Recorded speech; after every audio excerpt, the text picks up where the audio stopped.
La France est-elle devenue un pays ingouvernable? J'avoue que je me suis posé la question ce matin. Vous savez, bon, tous les matins, je regarde un peu l'actualité, un peu ce qui se passe, et j'ai découvert une nouvelle première ministre possible. Une nouvelle première ministre possible qui s'est fait déboulonner au bout de 2 ou 3 heures. Et comme c'est pas la première fois qu'on nous fait le coup, je me suis vraiment demandé si la France promise par NFP et Macron était gouvernable. Et honnêtement, je me suis posé une deuxième question qui est euh, est-ce que le grand gagnant de tout ça, de tout ce bazar, c'est pas Emmanuel Macron qui va finalement s'autonomer Premier ministre, c'est-à-dire qu'il va réussir à avoir tous les pouvoirs, puisque en face de lui, il y a le néant. On va regarder ça ensemble. En tout cas, bonjour, bienvenue dans ce direct de DME en direct. Comme toujours, si vous n'êtes pas abonné, je vous suggère de le faire et de cliquer sur la cloche pour être prévenu lorsque je sors une nouvelle vidéo. Alors, bonjour à tous, bonjour à ceux qui sont dans le chat, bonjour JB, bonjour Guillaume, bonjour Digi, Sandrine, Francky Rocky, Michael, bonjour à tous. Voilà, ça fait du monde. J'arrive plus à suivre. Omni. Bonjour à tous qui êtes dans le chat et puis bonjour ceux qui me regardent en différé, ceux qui vont regarder la vidéo en différé. Je ne sais pas pour vous, je trouve ça de plus en plus surprenant en fait, de plus en plus surprenant. La première chose moi qui m'a surpris, je sais pas pour vous, mais la première chose qui m'a surpris, moi, c'était le fait qu'ils aient même pas prévu un candidat. C'est-à-dire, pour moi, le NFP se regroupait ensemble pour essayer de battre le RN et ça me semblait évident qu'ils auraient un candidat, qu'ils auraient choisi quelqu'un en disant écoutez, si on gagne, on met telle personne en tant que Premier ministre. En tout cas, on propose telle personne au président en tant que Premier ministre. Ça me semblait évident qu'il fallait faire ça. Mais visiblement, non. Visiblement, ils y sont allés un peu à la barbare, sans s'être mis d'accord sur rien du tout, si ce n'est sur un programme complètement inapplicable. Et là, ils sont tous en train de chercher quel candidat ils pourraient nous mettre dans les pattes. Alors, là où je me suis dit, les gars savent vraiment pas où ils vont, ils sont complètement à la ramasse, c'est quand on nous a proposé Huguette Bello. Alors, Huguette Bello, rappelez-vous, c'est cette charmante dame là en rose. Euh, Huguette Bello, si je ne me trompe pas, voilà, c'est la présidente de la région Réunion. Je dis, bon, c'est bien d'être présidente de la région Réunion, c'est merveilleux, grand bien lui fasse, mais passer de président de la région Réunion à oh, merci pour le. Merci François-Xavier, quel joli prénom. Merci François-Xavier pour le don. Donc, je me suis dit, bon, c'est bien d'être présidente de la région Réunion, mais est-ce qu'on peut passer comme ça de présidente de la région Réunion à Premier ministre? Moi, tu es étonné que la gauche, c'est le bordel.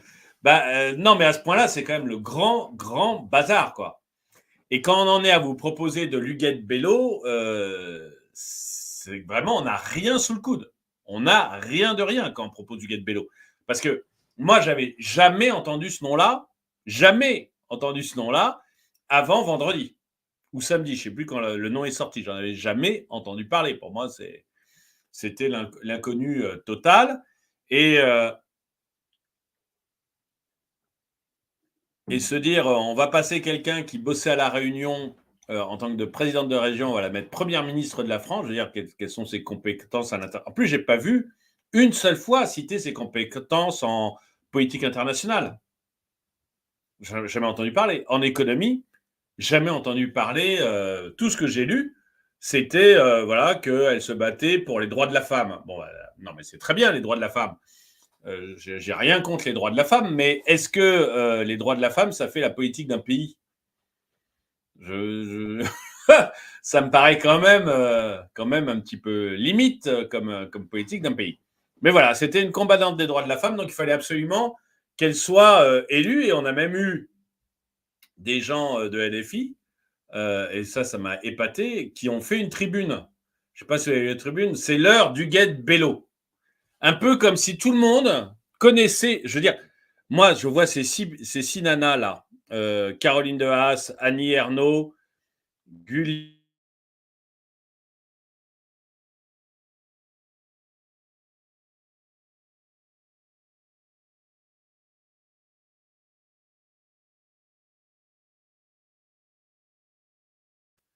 Voilà.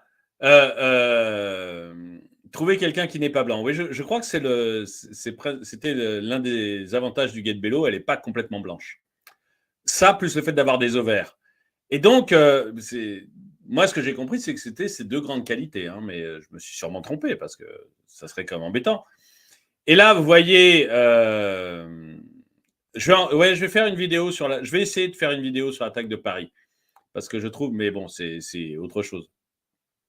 Mais vous voyez, les six dames là qui disent c'est l'heure du Get Bello. Bon, déjà, sur les 6, on connaît à la limite Caroline de Haas parce que c'est une militante féministe qui oublie de s'indigner quand l'agresseur de la femme est autre chose qu'un homme blanc de plus de 50 ans. Elle oublie à chaque fois, mais systématiquement, vous verrez, Caroline de Haas oublie de s'indigner dans ces cas-là. Vous avez Annie Ernaux, qui est une prix Nobel de littérature. Bon, je ne vais pas critiquer son prix Nobel. Pour moi, c'est un mystère. Pourquoi? Visiblement, c'est un mystère pour beaucoup de monde, le fait qu'elle ait eu le prix Nobel, mais c'est comme ça. Et les autres, c'est des glorieuses inconnues. Hein. Si, il y a une actrice dont le plus grand rôle, ça a été d'être à poil pendant les Molières, je crois, des Césars, ou les Molières, je ne sais plus. Enfin, le truc français, je crois que c'est son seul fait d'arme, c'est de s'être mis à poil pendant les Molières. Mais vous voyez, bon voilà. Alors, c'était l'heure du guet. Il n'y en a pas un je suis sûr que sur ces 6-là, il n'y en a pas une seule qui connaît les guettes. Non, mais j'ai des problèmes de connexion. Je suis pas chez moi, donc voilà, ça vrille de temps en temps la connexion. Je suis désolé, je peux pas faire mieux. On fait ce qu'on peut. À la campagne, on n'a pas les Wi-Fi qu'on aimerait avoir. Bon. Et d'ailleurs, j'avais vu sous ça, voilà. C'est pas avec cette énième tribune signée par quelques citadins privilégiés que les ouvriers, les classes populaires et les autres vont revenir vers la gauche. Ça faisait vraiment ça. Ça faisait entre-soi de femmes bobos, riches, habitant le centre de Paris et vivement, massivement des subventions publiques. Voilà. Alors, Caroline de Haas, par exemple, merci beaucoup, Francky. Caroline de Haas, par exemple, elle a un cabinet de conseil qui va apprendre aux grandes entreprises à ne pas faire de sexisme et à ne pas être sexiste. Et si jamais vous êtes une grande entreprise et vous ne passez pas par le cabinet de Caroline de Haas, vous êtes sûr de vous faire étendre sur Twitter et tous les réseaux sociaux sur lesquels elle a un peu d'impact en disant cette entreprise sexiste, cette entreprise sexiste, cette entreprise, jusqu'à ce que vous faisiez appel au cabinet de Caroline de Haas à des sommes complètement délirantes. Voilà, donc elle ne vit pas entièrement de subventions, elle vit... je ne qualifierais pas ça parce qu'elle est capable de me faire un procès. Mais elle vit de méthodes de vente que je trouve un peu étonnantes. Les autres vivent, à mon avis, grassement de subventions. L'écrivaine, peut-être, écrit de temps en temps un livre qui est lu, mais ça ne me paraît pas gagné. Enfin, si, celle qu'elle a eue pour son prix Nobel a dû se vendre, mais les autres, il me semble que ce n'était pas gagné. Donc, voilà. Les autres vivent, voilà. Bon, enfin, c'est mon avis personnel. On a eu donc Huguette, et le temps que je m'habitue au nom du Get Bello, elle a disparu, elle a été proprement virée donc elle a été proposée par LFI et elle s'est faite virer par le PS. Le PS qui visiblement, elle veut,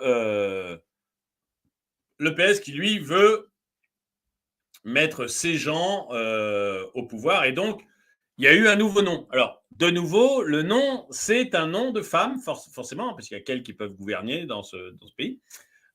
Et donc, on a eu la candidature de Laurence Tubiana.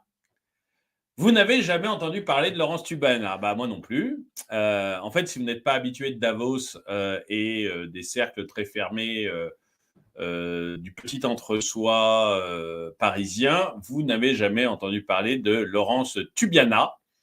Mais le PS nous dit, mais c'est une candidature sérieuse et on va écouter un peu ce que pense le PS de Laurence Tubiana. Mais c'est une candidature au contraire très sérieuse qui est soutenue en l'occurrence par 3 des 4 partis de cette coalition du Nouveau Front Populaire. Donc ce que nous souhaitons, c'est que les discussions se poursuivent. En l'état des choses, il y a une majorité autour de la candidature de Laurence Tubiana, qui est une femme d'expérience, qui est une femme qui, en l'occurrence, a présidé la négociation la plus difficile qui soit, c'était celle des accords de Paris et de la COP 21. C'est une femme qui a 73 ans, qui n'est pas là pour faire une carrière et elle parle pour elle. Donc, ce qu'on lui attribue comme intention ou comme le fait d'être, je ne sais quoi, macrono-libérale, alors qu'elle a toujours refusé les perches qui lui ont été tendues, et elles étaient nombreuses, par Emmanuel Macron pour venir travailler aux côtés d'Emmanuel Macron. C'est une femme de gauche qui a toujours refusé ses compromissions. Et j'invite les députés du Nouveau Front Populaire à l'entendre, de sorte à ce qu'elle s'exprime elle-même sur les intentions qui sont les siennes. Il faut à minima essayer d'entendre la personne, entendre ce qu'elle a à dire, plutôt que de lui prêter des intentions qui ne sont pas les siennes. Et j'ajoute que une première ministre, c'est une chose, mais un gouvernement, c'est un collectif. Et donc, cette dame ne sera pas seule. Si demain, elle doit porter les espoirs du Nouveau Front Populaire, il y aura de nombreux autres ministres autour d'elle et évidemment des ministres de la France insoumise. Donc, je crois que maintenant, l'urgence est que les négociations puissent reprendre au sein du Nouveau Front Populaire. Donc, ce matin, moi, je me suis réveillé avec Laurence Tubiana, quasiment annoncée première ministre. Ce matin, quand je me suis réveillé, cette dame dont je n'avais jamais entendu parler, qui a priori a négocié la COP, bon, je ne savais pas, les accords de Paris, bon, a priori, donc, Laurence Tubiana devait être Premier ministre, c'est ce que j'entendais ce matin.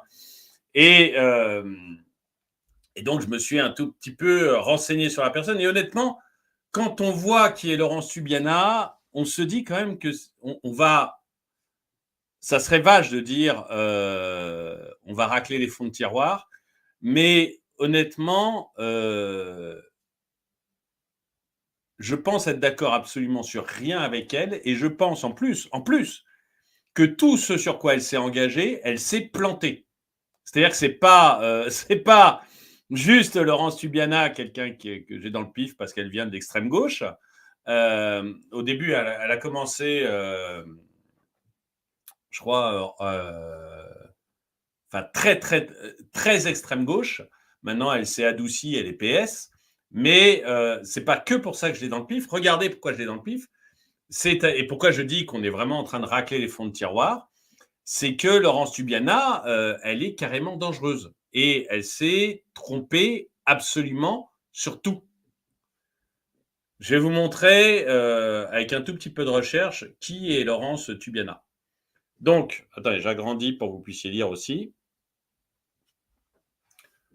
En 2013, Laurence Tubiana soutenait activement la baisse d'un tiers de la part du nucléaire en France.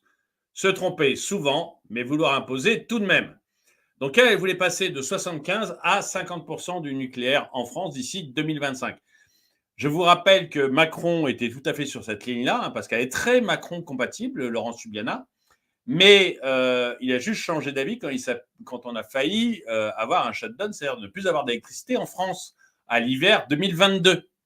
Et donc, il a changé d'avis sur le nucléaire à ce moment-là. Mais Laurence Tubiana, voilà, elle faisait partie des gens qui voulaient absolument supprimer le nucléaire en France, passer de 75 à 50% d'ici 2025. Ensuite, Laurence Tubiana, en 2020, c'est il n'y a pas très longtemps, elle a exhorté les agriculteurs à abandonner les pratiques actuelles pour aller vers le bio. Il fallait faire du bio. Ce sont ceux-là qui s'en sortent le mieux, disait-elle à l'époque, 2020, c'était il n'y a pas longtemps, il y a 4 ans. Et depuis, la consommation de bio n'a pas arrêté de chuter et représente moins de 4% actuellement. L'État a dû débloquer des subventions pour sauver l'agriculture bio.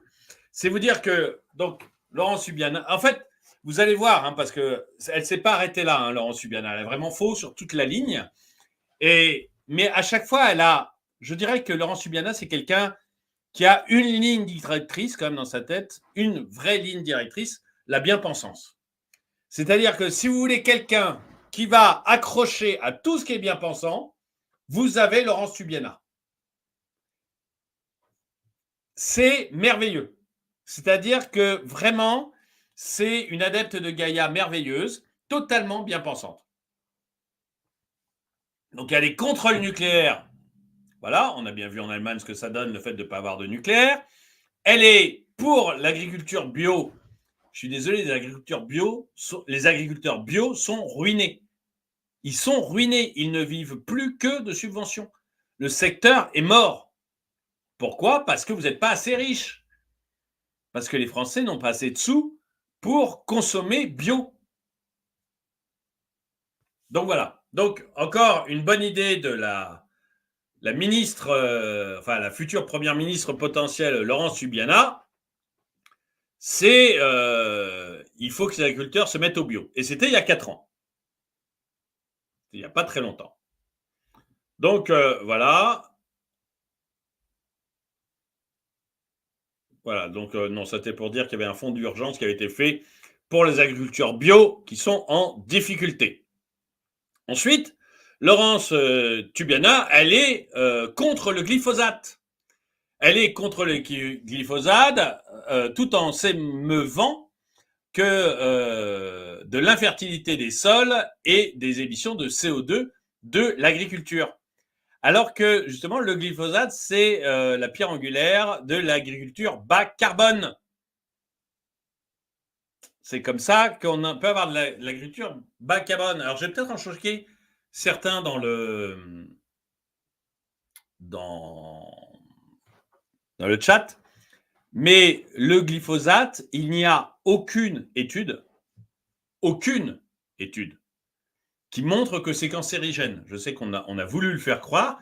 Aucune étude ne montre que c'est cancérigène. On a comme ça des ayatollahs qui, vous savez, mais c'est comme les organismes génétiquement modifiés. Voilà, on sort des mots qui font peur à la population. OGM, ça fait peur. Glyphosate, ça fait peur. Mais vous n'avez aucune étude qui prouve que vous avez raison d'avoir peur si vous avez peur de ça. Aucune étude ne le montre. Juste des ressentis. Alors, c'est pardonnable pour le français moyen. Après tout, si je veux manger des trucs sans glyphosate ou sans OGM, j'en ai parfaitement le droit. Et tout le monde s'en fout. Mais pour un Premier ministre, c'est un peu embêtant de suivre comme ça l'air du temps sans études sérieuses derrière. Or, elle est un peu spécialisée là-dedans, vous savez, de suivre l'air du temps. Et comme le disait je ne sais plus qui, vouloir suivre l'air du temps, c'est une volonté de feuille morte. Et je suis assez d'accord, en fait. Hein, il faut un peu avoir... Mais elle, vous allez avoir... Alors, avec elle, vous aurez des éoliennes partout, ça, il n'y a aucun doute. Vous aurez... Alors, mais c'est pas fini.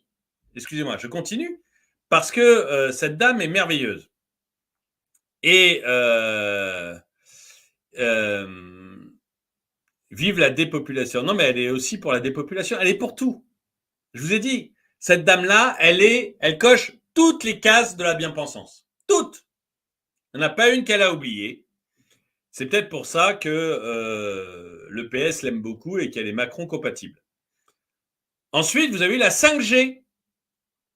La brave madame, elle voulait freiner le déploiement de la 5G pour évaluer l'impact sur la consommation énergétique. Bon, voilà, la 5G, ça a été créé pour minimiser la consommation énergétique. C'est fait pour ça, la 5G.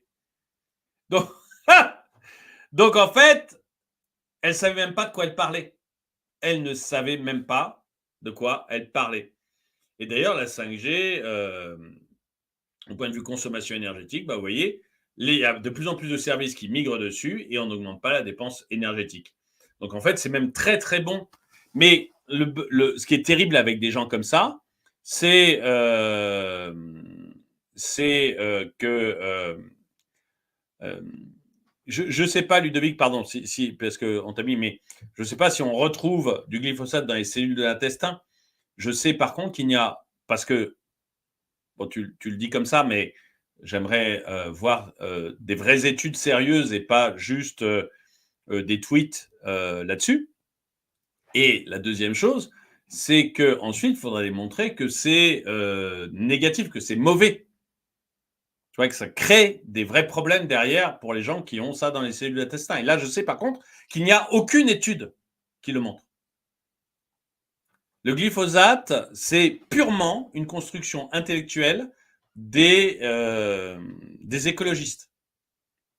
Mais vous allez en voir d'autres, vous avez vu les OGM, et certains ont peut-être encore peur des OGM, vous avez vu le glyphosate, vous en verrez au fur et à mesure. Parce qu'on va utiliser comme ça des choses pour vous faire peur. Le but, c'est de vous faire peur. Uniquement comme ça. Parce que vous allez voter écologiste, parce que vous avez peur du nucléaire. Ah mon Dieu, le nucléaire, c'est horrible, c'est terrible. Mais non, pas du tout. Mais on vous a fait peur, donc vous avez pensé, enfin les Français dans leur majorité, ont pensé pendant un long moment qu'il fallait arrêter le nucléaire. Parce que les écologistes ont réussi à faire peur sur le nucléaire. Bon, les Français ont changé d'avis quand ils ont vu que leur facture d'électricité, elle explosait parce qu'on commençait à arrêter le nucléaire. Mais au début, ils étaient plutôt favorables au fait qu'on abandonne le nucléaire. Ils ont changé d'avis quand ils sont aperçus des conséquences. Donc, vous voyez, il faut se méfier de ces gens-là parce qu'ils vous volent. Moi, la 5G, j'ai pas d'avis maintenant. Ce que je trouve, là, j'ai trouvé les citoyens très raisonnables. Hein. Attendre la fin des études environnementales engagées par l'ADEME, ça me paraissait logique. Il y a beaucoup de questions sur la 5G. On va bientôt, le Haut Conseil pour le climat va proposer sa version des choses. Hein, sauf que c'est déjà là, la 5G. Voilà, donc elle est déjà là. On aurait pu réfléchir un peu avant. Je ne pense pas que ce soit de l'obscurantisme de réfléchir avant de se décider. Pas du tout. Je pense que c'est rationnel, tout simplement. Le problème, c'est que avec ces gens-là, on perd un temps monstrueux. Monstrueux. Vous imaginez si vous n'aviez pas de 5G aujourd'hui? Ça veut dire que toutes les entreprises prennent du retard sur leurs concurrents. On est dans une bataille mondiale et eux vont multiplier les études pour essayer d'en trouver une qui leur donnerait raison. C'est des gens qui nous font perdre un temps monstrueux. Comme c'est à cause de gens comme ça qu'on a perdu notre suprématie dans le nucléaire. On était les numéros 1 du nucléaire, je le rappelle. On était le numéro 1 du nucléaire. Et à cause de Dominique Voynet, que les Français ont réélu, mais à cause de Dominique Voynet et consorts, on est pas négligeable, mais vous voyez, on est maintenant derrière les autres dans le nucléaire. À cause de gens comme ça qui disent « Oh, on va attendre, on va faire 40 études différentes, puis quand les 40 elles seront là, si elles ne nous conviennent pas, on en demandera une de plus pour essayer de trouver quand même un petit truc pour changer les choses. » Ben non, c'est pas comme ça que le monde vit. Pendant ce temps-là, vous avez tous nos concurrents qui avancent très vite. Simplement. Y compris quand les autres pays se lancent. Les autres pays. Vous savez, je disais, j'en parlais l'autre jour avec Anaïs. Je parlais avec Anaïs et on parlait de la France stratège, de l'État stratège, qui est le mythe le plus idiot, enfin le plus idiot, pas idiot, non, pardon, je retire idiot, qui est le mythe le moins prouvé qui soit. Le moins prouvé qui soit. Et donc, on en discutait tranquillement et on a trouvé deux choses stratégiques qu'avait fait la France sur les 100 dernières années. La première, c'est le nucléaire. La deuxième, c'est le TGV. Et encore, je ne sais pas si le TGV a été lancé par l'État, mais enfin bon, la France était là en premier. Sur les deux, on est complètement dépassé.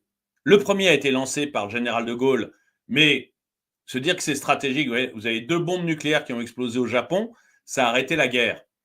Qu'un militaire général se dise « Attendez, il faut qu'on étudie le nucléaire, nous aussi, parce que si on veut être indépendant, il faut qu'on ait ce genre de bombe. » Bon, c'est de la stratégie, mais enfin, n'importe quel clown du cirque Zavata aurait pensé exactement la même chose que lui. Hein, donc, ce n'est pas l'État stratège génie qui dit « Oh, le nucléaire, il y a quelque chose à faire. » Ouais, bon, Hiroshima et Nagasaki sont là pour en témoigner. Il y a des trucs à faire sur le nucléaire.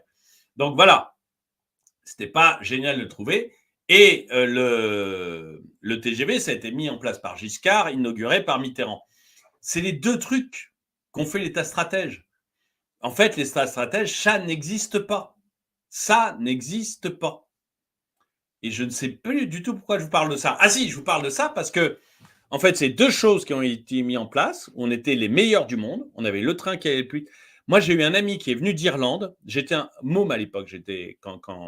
Parce que j'étais sur la ligne du premier TGV. Donc, j'étais môme. Et j'ai eu un ami qui est venu d'Irlande. Il a passé une bonne demi-heure juste à regarder les TGV passer. Parce que c'était impressionnant à l'époque. Le TGV, c'était un truc.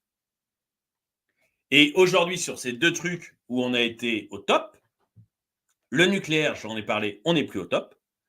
Et le TGV, on a les trains chinois, on a les trains japonais, tous les trains vont plus vite que le nôtre maintenant. Notre TGV, il est complètement noyé dans la masse. Pourquoi ? Parce qu'on a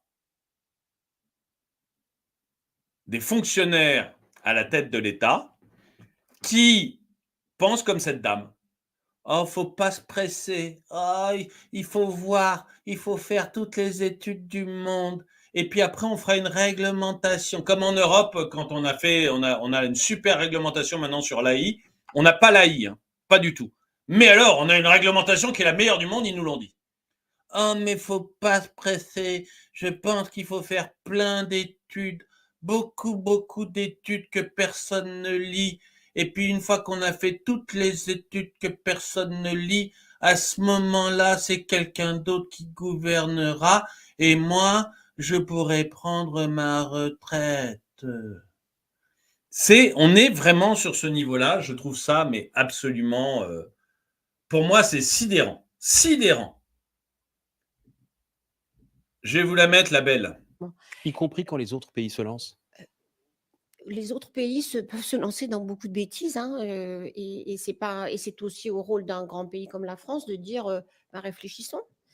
C'est ça. Donc lui, il dit, mais même quand tous les autres pays y vont, oui, mais nous réfléchissons, on n'est pas pressés. Mais elle est décroissante. Vous le verrez après, parce que oui, elle aligne vraiment toutes les couillonneries. Hein. Elle est décroissante. Donc forcément, pour elle, tout ce qui est progrès technologique, c'est suspect. Pour elle, la place de quelqu'un à la campagne, c'est dans une grotte en train de manger du foin. C'est pas. Il y a plein de domaines dans lesquels on peut se dire est-ce que c'est vraiment raisonnable d'aller dans cette direction-là ? Je crois qu'il n'y a pas de fatalité, il n'y a pas de fatalité technologique. Et la 5G, pourquoi pas ? Il faut en voir d'abord l'intérêt des usages, évaluer l'impact quand même sur la consommation énergétique, elle est lourde. Et surtout, ce qui m'a le plus préoccupé, c'est, alors que je ne le savais pas du tout, de voir Météo France dire attention, il y a un risque qu'on n'a pas mesuré sérieusement, qui est la possible confusion des signaux entre la 5G et ce dont on a besoin pour faire les prévisions météorologiques. Ça, c'est vraiment très sérieux. Je ne dis pas qu'il ne faut pas de 5G. Non, mais vous voyez, c'est quand vous en êtes à dire on ne va pas faire la 5G parce que ça empêche Météo France de dire s'il va pleuvoir demain, il y a un moment, faut juste arrêter. Quoi. On voit qu'on est dans le niveau 0. Alors là, vous allez voir le niveau de la dame. Parce que, si vous voulez, ça va vraiment avec l'idée, on est en train de racler les fonds de tiroir, ou plutôt, je pense que toute la politique... En fait, même chose, j'en parle avec Anaïs, vous me direz, on se parle beaucoup avec Anaïs en ce moment. Mais même chose, j'ai l'impression qu'il n'y a plus un politique à la hauteur. En fait, j'ai l'impression que toute la politique, on racle vraiment les fonds de tiroir, ce qui fait qu'un homme comme Mélenchon, qui était quand même 20e ou 25e dans le Parti socialiste, l'heure de gloire de Jean-Luc Mélenchon, ça a été quand même sous-secrétaire d'État à la formation professionnelle. C'est son top. Sous-secrétaire d'État à la formation professionnelle. Un poste qu'on a supprimé après lui. C'est vous dire si c'était haut placé. Eh bien, on est arrivé à un tel niveau dans la politique, un tel niveau, que Jean-Luc Mélenchon passe pour un génie. Jean-Luc Mélenchon passe pour un génie. Alors que ce mec-là, quand il était entouré justement de génies, il n'avait pas réussi à faire plus que sous-secrétaire d'État à la formation professionnelle. C'est vous dire si on tombe très très bas dans le niveau. Et là, vous allez entendre une question. Bon, la question, elle est posée par quelqu'un de 20 ans, donc à la limite, on l'excuse si sa question est un peu alambiquée. Mais alors, la réponse qu'elle fait, mais vous dites, mais ces gens, en fait, écoutez, c'est merveilleux, c'est de l'idéologie et de la pensée niveau zéro. C'est-à-dire qu'à mon avis, il y a concours, comme le dit Cobra Effect, il y a vraiment concours avec Hidalgo. Est-ce que notre monde actuel, ultra-capitaliste et très libéral, avec toute la surconsommation qu'il entraîne… Alors, moi, il y a un truc déjà, ultra-capitaliste et très, très libéral, tu ne dois pas parler de la France. Non, parce qu'en France, je vous rappelle que l'État représente 60% du PIB, donc c'est majoritairement l'État, et qu'on est le pays où il y a le plus d'impôts de l'ensemble de l'OCDE. Donc on est vraiment les champions du monde de l'impôt. Et du coup, je ne vois pas comment on peut être traité de pays capitaliste. Et encore moins de pays libéral. Je suis…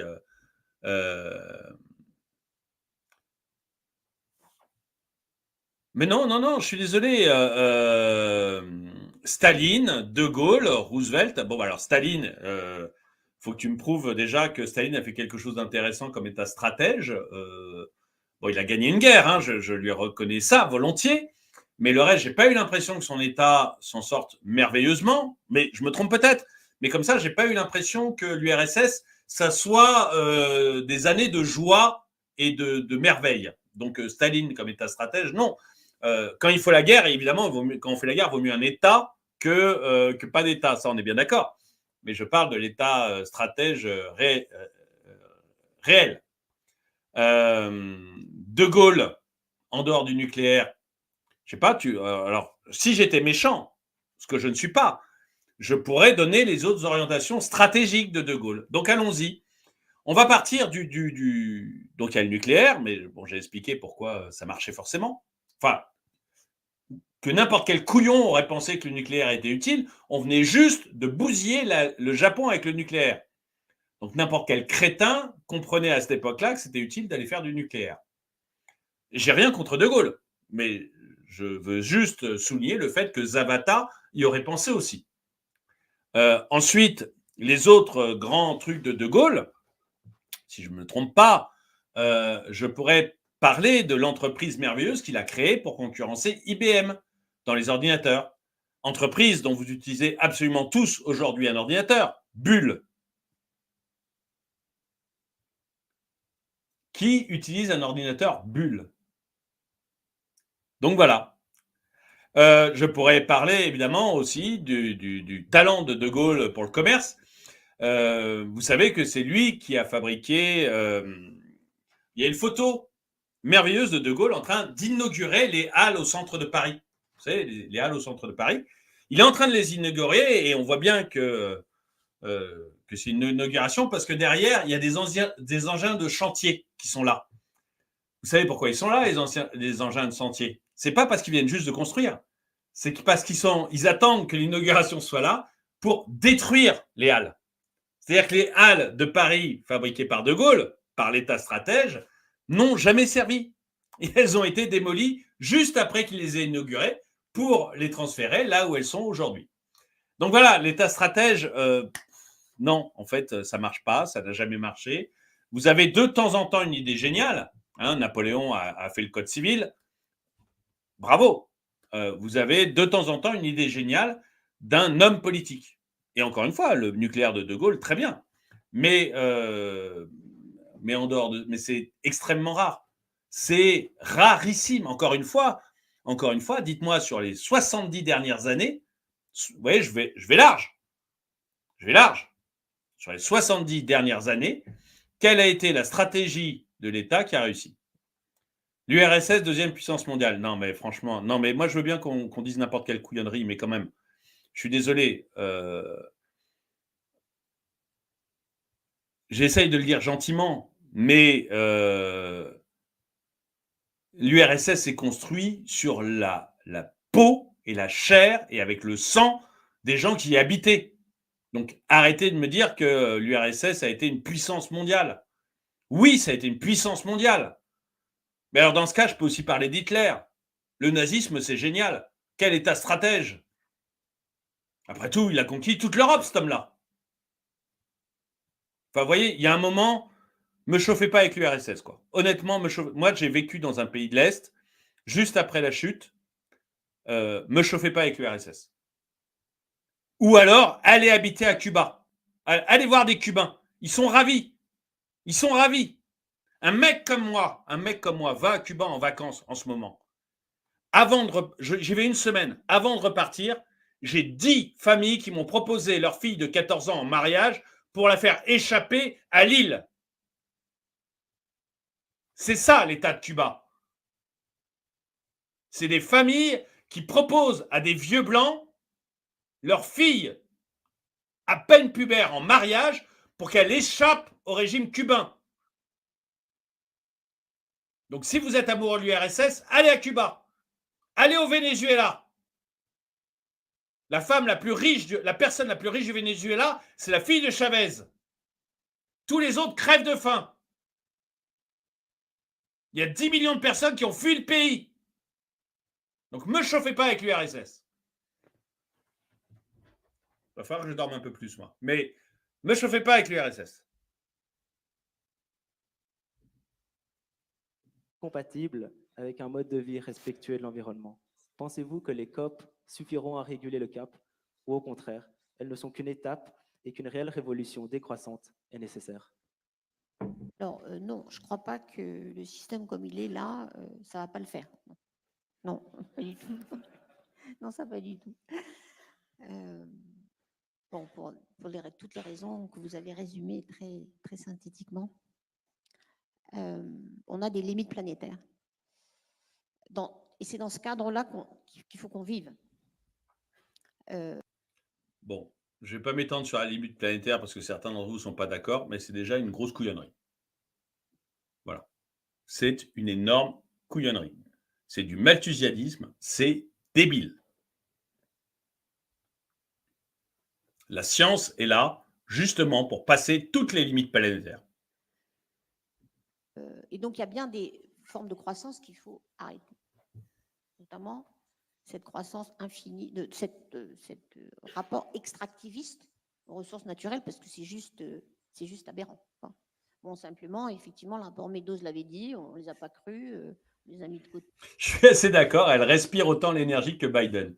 C'est incroyable, on a envie de l'écouter longtemps.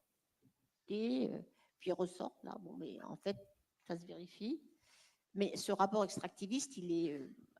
alors, cela dit, malheureusement, l'aveuglement est humain. Hein. Mais ça, c'est vrai, cette croissance-là, extractiviste, elle n'est pas possible de la continuer, en tout cas, pas compatible avec notre survie. Vous voyez, pour dire à quel point c'est idiot ce qu'elle dit. On ne s'en rend pas compte comme ça, mais c'est crétin. Il y a le premier à parler, enfin, pas le premier, mais le premier vraiment reconnu à parler de ça, c'est Malthus, 19e siècle. Et Malthus nous dit, fin 18e, Malthus nous dit, on n'y arrivera jamais, on ne pourra jamais nourrir toute la population, donc il faut réduire la population. Parce que la Terre a des limites et on ne peut pas dépasser ces limites. Sauf que, au moment où notre brave Malthus écrit ça, vous avez l'industrie qui arrive. Et l'industrie va faire en sorte qu'on va passer du cheval au tracteur. Bon, pas sous Malthus, mais vous voyez, on va en fait, par la technologie, par la science, on va réussir à dépasser la simple force des bras humains. Donc Malthus se trompe. Vous avez la même chose en 1905. En 1905, vous avez le président de la chaire scientifique de la Société scientifique anglaise, Angleterre, plus grande puissance du monde à l'époque, qui nous dit c'est horrible, on va bientôt dépasser 1 milliard d'habitants sur la planète, on ne pourra pas les nourrir. La Terre ne peut pas les nourrir. Donc, on va avoir des famines. Donc, il faut limiter le nombre d'humains sur la planète, puisque techniquement, cette idéologie d'extraire des choses de la terre ne marche pas. On va être obligé de faire ça. Et à ce moment-là, vous avez un Allemand qui entend ça, qui lui est très nationaliste, c'est Franz Haber, qui va tout simplement découvrir les nitrates. Et qui va faire qu'aujourd'hui, on peut nourrir 7 milliards de personnes. 7 fois plus qu'en 1900. Alors Franz Haber, il est un peu spécial parce qu'il a aussi créé les gaz des tranchées de 14-18, hein, il est nationaliste allemand. Donc c'est lui qui crée les gros gaz, vous savez, tous ceux qui sont morts gazés dans les tranchées, c'est Franz Haber. Il a probablement assassiné sa femme et en plus, il est l'inventeur du gaz utilisé dans les chambres à gaz par les nazis. Donc un mec merveilleux, mais qui a quand même découvert les nitrates et qui, comme ça, a sauvé l'humanité quand même. Donc vraiment, c'est un gars à la fois qui a réussi dans sa vie à sauver l'humanité et à devenir l'un des pires criminels du monde. Mais qu'est-ce que vous voulez? Mais donc ce qu'elle dit, elle, est idiose. On l'a démontré plusieurs fois. Plusieurs fois. Je rappelle que ces gens vous prédisent la fin du pétrole à peu près depuis l'époque où je suis né. En 1974, on disait qu'il n'y avait pas pour plus de 20 années de pétrole. Et tous les ans, ils repoussent la date. Parce que ce qu'ils disent n'est que billevesé. Ce n'est pas réel, c'est de la religion. C'est du Gaïa. Je retire religion, je vais dire de la secte. C'est du Gaïa. Ça ne s'appuie pas sur des choses tangibles. Mais vous voyez que c'est dangereux peut-être de mettre des gens comme ça à la tête d'un État. Après, qu'est-ce que ça veut dire du coup là? Vous savez, ces notions de croissance et de décroissance, elles sont très connotées finalement par rapport à ce qu'on sait, ce qu'on mesure, n'est-ce pas? Et si on mesure différemment nos modes de vie, la valeur de ce à quoi des choses qu'on consomme ou qu'elles soient matérielles ou immatérielles, ben, notre notion de croissance, elle est liée à la manière dont on mesure l'économie. Donc, je trouve que parfois, la discussion entre croissance et décroissance, on se fait enfermer dans quelque chose qui, de toute façon, ne représente pas l'espace de vie dans lequel on doit pouvoir, enfin, on peut, mais dans ces limites physiques dans lesquelles. Mais est-ce que vous arrivez à comprendre ce qu'elle dit, quoi? Et donc, parfois, je trouve que, du coup, dans cette dichotomie, on se fait enfermer. C'est très facile de se faire enfermer dans un coin où, bien sûr, comme nous avons tous des siècles, en tout cas un bon siècle et demi d'organisation de notre pensée vis-à-vis du monde sur le modèle de la croissance extractiviste, et puis cette idée qu'il faut croître, que l'idée de stabilité n'est pas tolérable, enfin, on est construit autour de quelque chose qui consomme de l'espace, des ressources. Alors du coup... Mais là aussi, l'idée qu'il faut croître. Mais pourquoi est-ce qu'il faut croître? Pourquoi est-ce qu'il faut croître? Parce que la population croît. Parce qu'on est de plus en plus nombreux. Ce qu'elle vous propose, elle est décroissante. Ce qu'elle propose, c'est juste que vous ayez moins. Mais pas. Alors, ça, c'est la décroissance, c'est que vous ayez moins. Mais après, elle nous parle de stabilité. Mais c'est la même chose, la stabilité. C'est la même chose. Vous êtes tout seul dans votre appartement de 50 mètres carrés. Et tout d'un coup, vous vous mariez et vous avez un enfant. Mais vous n'achetez pas un appartement plus grand. Ben, vous vous retrouvez à 3 dans votre appartement de 50 mètres carrés. Et votre vie est un petit peu plus compliquée. Vous étiez tout seul. 50 mètres carrés, c'est bien quand on est tout seul. Vous vous retrouvez à 3. C'est plus compliqué. Et en fait, la stabilité, c'est tout simplement la stabilité économique dans un monde où il y a de plus en plus de monde. C'est juste dire, vous allez tous être plus pauvres. Alors, elle s'en fiche tant qu'elle n'est pas plus pauvre. Elle s'en moque un peu. Mais elle dit à l'ensemble des pecnos qui l'écoutent, écoutez, les pecnos, vous, ça serait bien que vous décroissiez un peu pour que moi, je puisse continuer à vivre normalement. On génère le rejet parce que les gens ont peur de ce que ça veut dire la décroissance. Mais si on parlait autrement de la composition de ce qu'on vit, de ce qu'on aime, de quelqu'un, vous disiez, je crois, tout à l'heure dans la conférence de presse, moins de biens, plus de liens. Et je disais tout à l'heure à vos collègues. Moins de biens, plus de liens. Est-ce qu'il y a des phrases plus bateaux que moins de biens, plus de liens? Sérieusement. Et déjà, est-ce que c'est incompatible? Est-ce que je vois moins de gens parce que mon salaire a augmenté?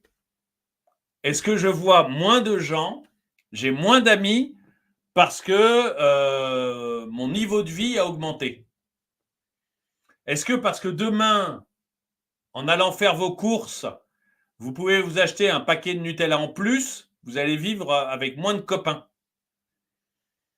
C'est pipeau, c'est des phrases pipeau avec laquelle ces gens-là se masturbent intellectuellement, mais qui en fait n'ont aucune réalité. Aucune. Si demain vous vivez plus largement, vous n'aurez pas moins de copains. Ce que j'adore sur les murs de Paris, moins de riches, plus de ruches. J'adore ça, j'adore cette formule. Moins de riches, plus de ruches. Ça veut dire quoi? Ça veut dire quoi? Moins de riches, plus de ruches, la formule qu'elle adore. En fait, ces gens sont des pros de la masturbation intellectuelle sans aucun intérêt. Et alors, en plus, pour combler l'image de la brave dame, là, elle a fait partie, vous savez, de la Convention citoyenne pour le climat. L'une des premières inventions idiotes de Macron, où en fait, vous rassemblez des citoyens non élus, choisis par personne, dont on ne sait même pas comment ils sont choisis au réel, et derrière, vous allez leur présenter les experts que vous voulez leur présenter, sans contradiction si possible, et ils vont devoir voter un texte que vous allez leur présenter. Et donc on ne peut pas faire plus débile, ou du moins démocratique. Eh bien, pour elle, c'était quand même trop, parce qu'elle a voulu convaincre donc les membres de la Convention citoyenne pour le climat qu'il fallait tout valider en bloc et pas rejeter une des propositions de la Macronie. Ça aurait été très mal. Voilà un peu le niveau de ces gens. Donc voilà, enfin je ne sais pas encore, je ne pense pas qu'elle sera première ministre, parce qu'en fait, quand on regarde, donc voilà ce qu'elle présente. Alors, elle est, qui paye son salaire, mais c'est toujours les mêmes, c'est-à-dire que ce sont soit des gens qui sont d'associations qui sont largement subventionnés par les États et quelques milliardaires à l'esprit tourné vers le camp du bien. Elle a d'ailleurs encensé BlackRock. Donc voilà, BlackRock est quand même connue comme étant l'entreprise wokiste par excellence. Donc elle est pro-BlackRock. Et surtout, elle est macrono-compatible. Elle est vraiment une personne avec laquelle Macron pourrait parfaitement s'entendre.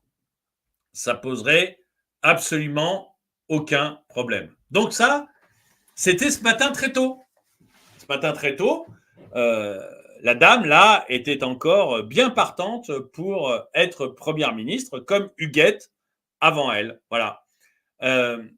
Et avec, vous avez vu, une réflexion profonde, une sorte de génie quand même, quelqu'un qui au moins s'est trompé systématiquement. Donc c'est pas, je dirais comme première ministre, si elle doit faire des choix, il faudrait qu'elle fasse l'inverse de ce qu'elle a envie. Voilà, comme ça il y aurait peut-être une chance que la France avance. Macrono-compatible. Mais à peine avais-je enquêté sur notre bonne future Premier ministre, qu'elle se faisait dézinguer en direct par LFI. Je vais vous montrer, donc ça c'est ce matin dans tous les matins. Semaine de discussions infructueuses. Vos trois partenaires du nouveau Front populaire ont proposé hier un nouveau nom pour Matignon, une personnalité issue de la société civile, économiste, ancienne présidente de la Convention citoyenne pour le climat, Laurence Toubiana. Est-ce que c'est un profil qui peut vous satisfaire à la France insoumise? D'abord, vous avez davantage d'informations que moi, puisque depuis hier en milieu d'après-midi environ, les discussions sur la formation d'un gouvernement pour le nouveau Front populaire ont été suspendues. À votre Donc moi, initiative, je vous ne avez peux annoncé vouloir pas, suspendre ces négociations. effectivement, avec l'objectif de se concentrer d'abord sur ce qui va être en quelque sorte la première étape, c'est-à-dire le vote qui va avoir lieu jeudi sur la présidence de l'Assemblée nationale.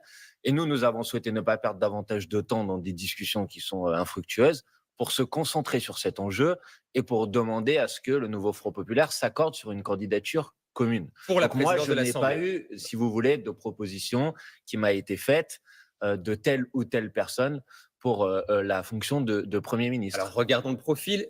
Laurence Toubiana, certains déjà de vos amis, notamment sur le réseau social X, ont critiqué hier son parcours, jugé parfois trop Macron-compatible, je simplifie. Ça vous déplaît ou c'est un profil qui pourrait faire une sorte de convergence Donc, entre vous? je vous le redis, personnellement, cette proposition ne m'a pas été faite. On a compris, mais sur le profil. Maintenant, je vous réponds avec franchise. Si c'est effectivement ce profil sur lequel travaillent nos partenaires, je tombe de ma chaise. À ce point-là? Bah oui, puisqu'il s'agit de nous proposer une personne contre qui je n'ai rien de personnel, que les choses soient claires, mais qui signait il y a 4 jours une tribune dans laquelle elle appelait à constituer une coalition et un programme commun avec les macronistes. Or, Avec depuis tout le Front républicain, disait-elle dans cette tribune. donc avec les macronistes. Depuis 8 jours, nous travaillons à essayer de constituer un gouvernement du nouveau Front populaire pour appliquer le programme du nouveau Front populaire. Et depuis 8 jours, le Parti socialiste a mis des vétos systématiques sur l'ensemble des propositions que nous faisons sur ce point.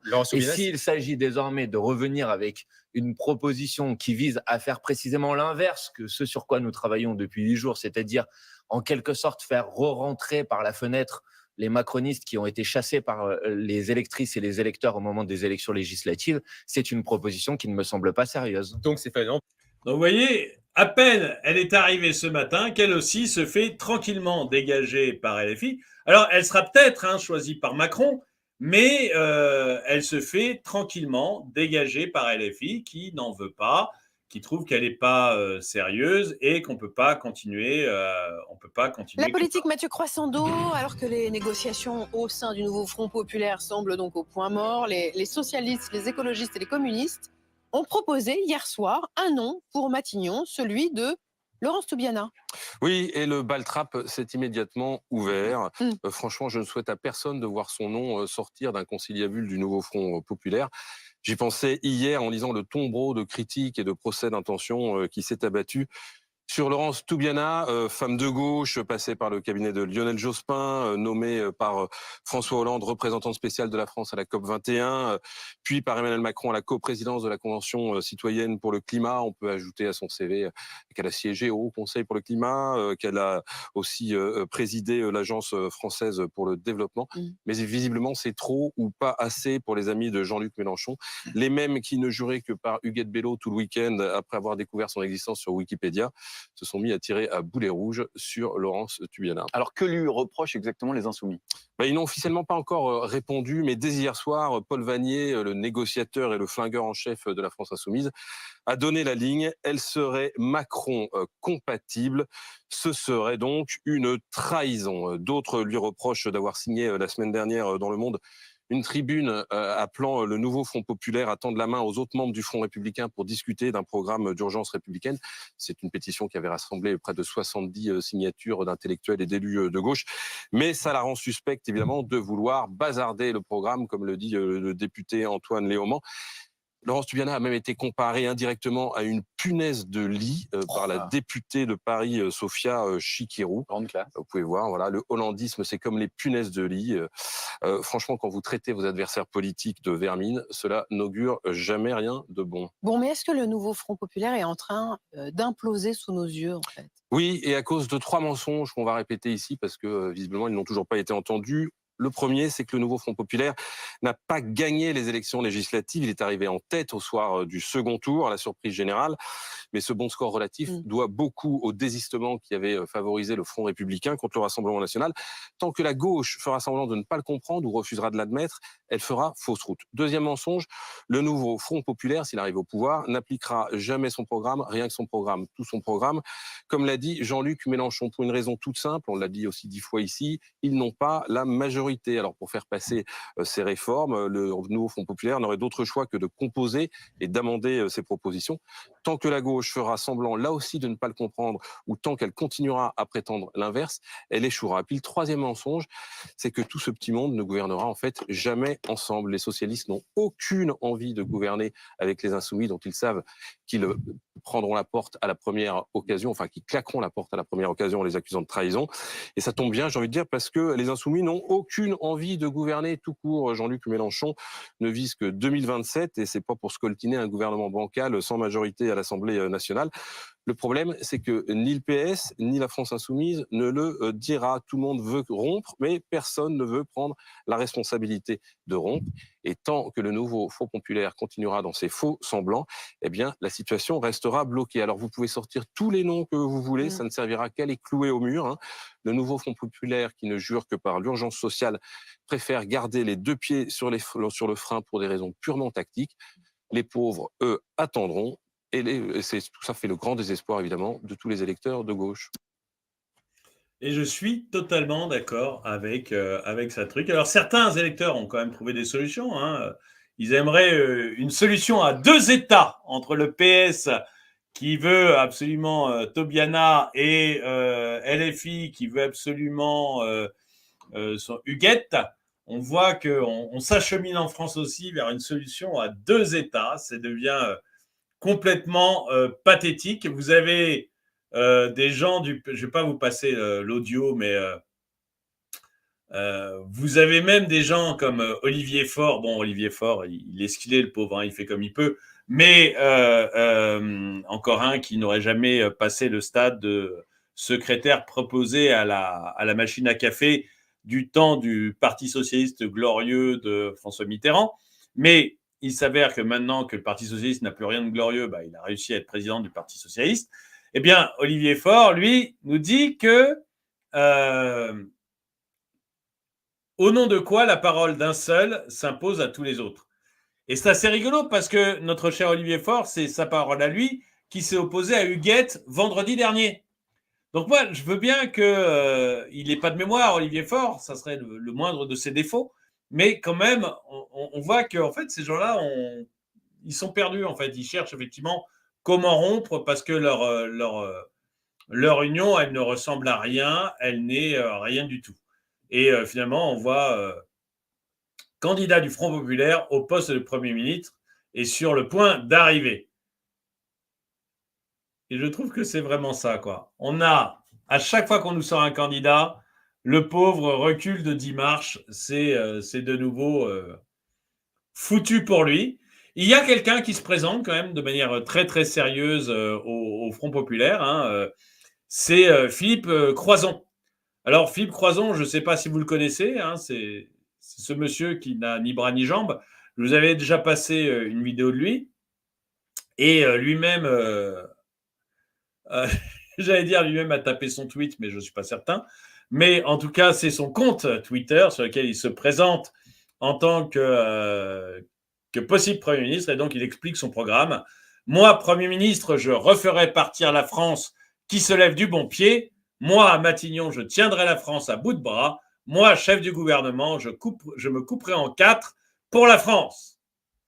Et j'ai trouvé ça assez marrant. Voilà, je trouve qu'au moins, il y en a un qui s'est rigolé de lui-même et ça nous change un petit peu des politiques. Mais en dehors de ça, je suis absolument désolé de voir le niveau de nos politiques. Je pense que celui qui va vraiment tirer les marrons du feu de tout ça, c'est Emmanuel Macron, qui va se retrouver tranquillement à gouverner tout seul, avec des décrets, autant qu'il peut, et en attendant que les bougres de droite et de gauche arrivent à se mettre d'accord. Parce que Finalement, à l'extrême droite, on n'en entend plus parler. Le RN s'est dit, bon, tant mieux, j'ai réussi à ne pas me faire élire, tout va bien. J'aurais pas aimé être élu de toute façon. Je pense qu'ils n'auraient pas aimé être élus de toute façon parce qu'il n'y a que des coups à prendre pendant 2 ans, là, donc ce n'est pas la peine d'aller prendre les coups.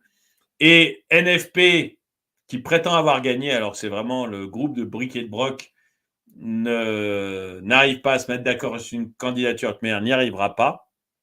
Donc je pense que Macron est tranquille et que c'est lui qui arrivera probablement Il arrivera probablement en sauveur de la France en disant, écoutez, puisque personne n'arrive à se mettre d'accord, moi, je vous propose Gabriel Attal ou un autre Claude Macron et on va fonctionner comme ça au 49-3 en se disant que de toute façon, les autres clowns n'arriveront jamais à se mettre d'accord sur une mention de censure. Après tout, Elisabeth Borne a pu gouverner au 49-3 pendant très longtemps. Donc, on doit pouvoir continuer à le faire tranquillou. Mais je suis de plus en plus sûr, moi, qu'en fait, ni la droite ni la gauche n'a envie d'y aller. Et tout ça n'est juste un cirque médiatique pour essayer de se trouver une issue. Je pense qu'ils n'ont aucune envie parce qu'il n'y a que des coups à prendre. Et qu'on a vu récemment encore que notre bon Bruno a réussi à faire moins bien en 2024 qu'en 2023. C'est qu'en 2023, on est arrivé à 5,5% de déficit et ça a été catastrophique. Et ben en mai 2024, on est encore plus mal qu'on l'était en mai 2023. Donc il y a 20 milliards encore qui ont disparu. Il ne sait pas où il range son argent, cet homme-là. Et du coup, c'est la cata intégrale. Et à mon avis, personne n'a envie d'y aller. Et donc, Macron va tranquillement dégager les marrons du feu et il va continuer à gouverner sans nous demander notre avis. Il a en face de lui, en fait, que des nulos. Et qu'est-ce que vous voulez ? On a les politiques que nous méritons. Je veux m'arrêter juste. Je n'ai pas fait de vidéo sur Trump, mais vous savez qu'il y a eu un attentat contre Trump ce week-end, qu'on lui a tiré une balle. Balle qui aurait dû lui perforer la tête, mais à cause d'un mouvement de tête qui n'était pas prévu, évidemment, à cause d'un mouvement de tête, la balle l'a touché à l'oreille. Et cette image que vous avez à gauche, c'est Trump, quelques secondes après avoir pris une balle dans l'oreille. Quelques secondes après avoir pris une balle dans l'oreille. Il se lève, il lève le poing. À droite, évidemment, c'est une macroniste, c'est notre ministre des Sports. Ben, je pense qu'effectivement, on a les politiques que l'on mérite. Je voulais vous montrer ça aussi. Ce mec-là a eu un attentat hier, enfin avant-hier, 48 heures après son attentat, 48 heures après qu'on lui tire une balle, il arrive à une convention républicaine et il va de nouveau faire un discours. On pense ce qu'on veut de Trump, on peut penser ce qu'on veut de Trump, mais nom d'un chien, il a du courage, quoi. Nom d'un chien, il a du courage.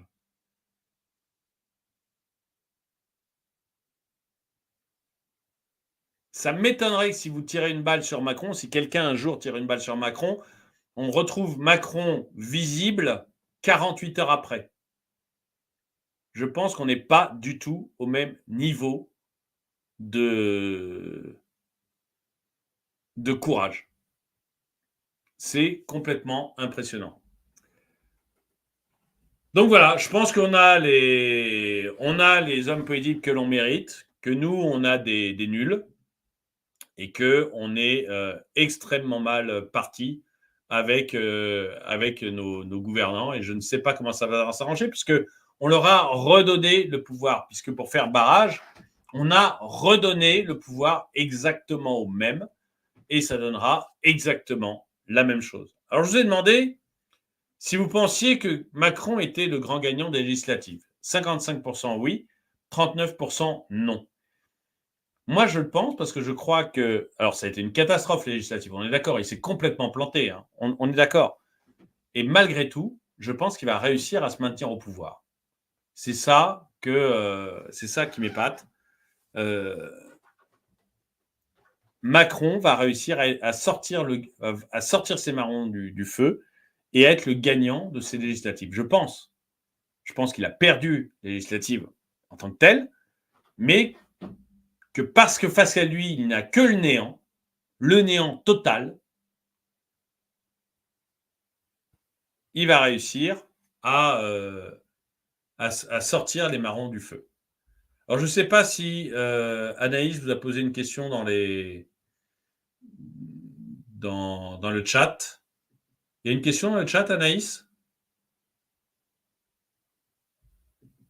Bon, je ne sais pas, ça ne marche pas bien la connexion, ou je ne sais pas ce qui se passe. On va aller voir sur la chaîne.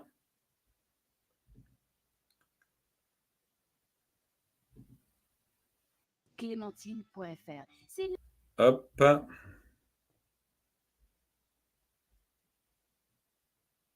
Non, elle n'a pas posé de question de chat, donc il n'y a pas de question dans le chat. Bon, écoutez, dites-moi, vous, ce que vous en pensez dans les commentaires. Est-ce que vous pensez qu'effectivement, on a Macron qui va s'en sortir extrêmement bien, qui va continuer à gouverner à coup de 49.3 et de décrets, parce qu'en face, il a le néant? Est-ce que vous croyez, comme moi, que ni la droite ni la gauche n'a envie d'y aller et qu'en fait, ils attendent qu'une chose, c'est qu'on soit aux prochaines élections présidentielles et que voilà, pour l'instant, ils font tout pour ne pas se retrouver au pouvoir et qu'en fait, c'est un jeu au NFP. Et puis, dites-moi si vous n'êtes pas inquiet de voir le niveau de notre personnel politique qui est quand même aujourd'hui... Enfin, regardez la dame qu'on a failli avoir comme première ministre, quoi.